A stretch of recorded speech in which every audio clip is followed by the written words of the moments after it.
Hello friends, welcome back to our channel Janu Prashanth mini blogs. ఈరోజు recipe వచ్చి chicken fry అన్నమాట.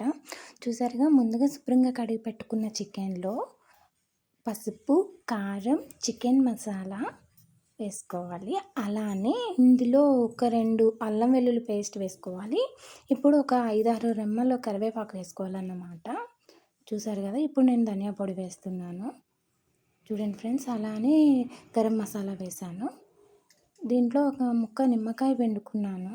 చూసారు కదా, ఇప్పుడు ఇందులో కొంచెం కొత్తిమీర వేసుకోవాలి. చూడండి ఫ్రెండ్స్, ఇప్పుడు దాన్ని మొత్తం కలిపేసుకోవాలన్నమాట. కలిపేసుకున్న తర్వాత మళ్ళీ నేను ఇప్పుడు సాల్ట్ వేసుకుంటున్నాను. చూసుకున్నారు కదా, సాల్ట్ వేసిన తర్వాత మళ్ళీ కలిపేసుకొని కొద్దిసేపు మ్యారినేట్ చేసుకోవాలి. చూసారు కదా, ఇప్పుడు ప్యాన్ పెట్టుకొని అందులో కొంచెం పొడి మసాలా దినుసులు వేసిన తర్వాత మసాలా దినుసులు వేసుకోవాలన్నమాట. చూసారు కదా, ఇప్పుడు మనం ముందుగా మసాలా కలిపి పెట్టుకున్న చికెన్ని ఇందులో వేయాలన్నమాట. చూడండి ఫ్రెండ్స్, ఇదంతా బాగా రోస్ట్ అవ్వాలి. ఇప్పుడు నేను కొద్దిసేపు బాయిల్ అవ్వటానికి మూత పెట్టేసుకుంటున్నాను. ఫ్రెండ్స్, మీరు నా ఛానల్ని ఫస్ట్ టైం చూస్తున్నట్లయితే నా ఛానల్ని సబ్స్క్రైబ్ చేసుకోండి ఫ్రెండ్స్.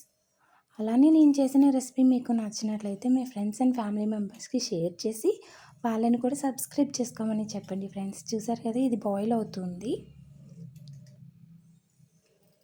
మళ్ళీ నేను అప్పుడు వేసుకున్న సాల్ట్ సరిపోదని చెప్పి మళ్ళీ నేను ఇందులో సాల్ట్ అలానే కట్ చేసి పెట్టుకున్న ఆనియన్స్ వేస్తున్నాను.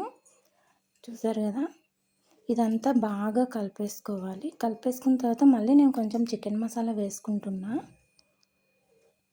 అలానే కొంచెం కొత్తిమీర కూడా.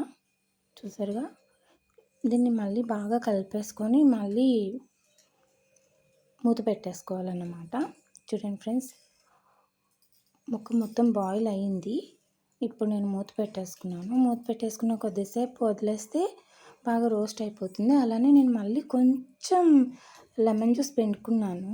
చూసారు కదా, అయిపోయింది ఫ్రెండ్స్. వేడి వేడి అన్నంలోకి ఈ ఫ్రై వేసుకుని తింటే అబ్బా ఉంటుంది అసలు taste. Thank you for watching friends.